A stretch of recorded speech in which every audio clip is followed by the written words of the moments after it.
네, KBS 재난방송센터 연결해서 코로나19 현재 상황 분석해 보겠습니다. 이동훈 기자, 먼저 국내 확진자, 사망자 현황부터 전해주시죠. 네, 현재까지 집계된 국내 코로나19 사망자는 모두 237명입니다. 어제 오전 방역당국 발표 이후 1명 더 늘었습니다.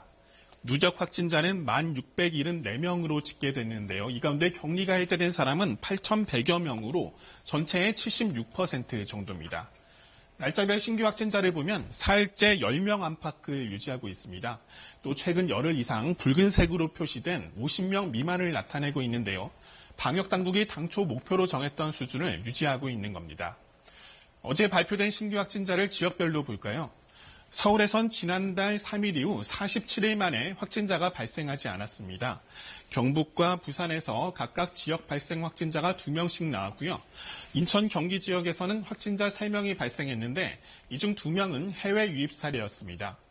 검역 과정을 포함한 해외 유입 확진자는 모두 7명으로 신규 확진자의 절반을 넘었습니다. 네, 해외 유입 확진자가 지금도 늘고 있습니까? 네, 어제 0시 기준 해외 유입 확진자는 모두 1,006명으로 전체의 9%를 넘어섰습니다. 날짜별로 분석해보면 지난달 하순부터 이달 초까지 2주 동안 전체 해외 유입 사례의 60%가 넘게 발생했습니다. 이후론 입국자가 감소하면서 해외 유입 사례도 크게 줄어든 모습입니다. 국가별로 보면 지난달에는 파란색으로 보이는 유럽발 확진자가 많았죠. 그런데 이달 들어선 분홍색으로 표시된 미국 등 미주 국가를 방문한 확진자의 비율이 월등히 높아졌습니다. 해외 국가별 확산 추이와도 비슷한 양상인데요. 이제 미국의 누적 확진자는 77만 명을 넘어섰습니다. 다만 최근에는 유럽 국가들에 이어 미국의 확산세도 다소 꺾인 모습입니다.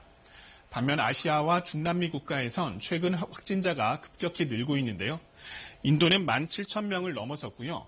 한때 방역 모범국으로 꼽혔던 싱가포르도 코로나19가 재확산하면서 8,000명을 넘어섰습니다. 국내에서도 재확산에 대한 지속적인 주의가 필요합니다. 지금까지 재난방송센터에서 KBS 뉴스 이정훈입니다.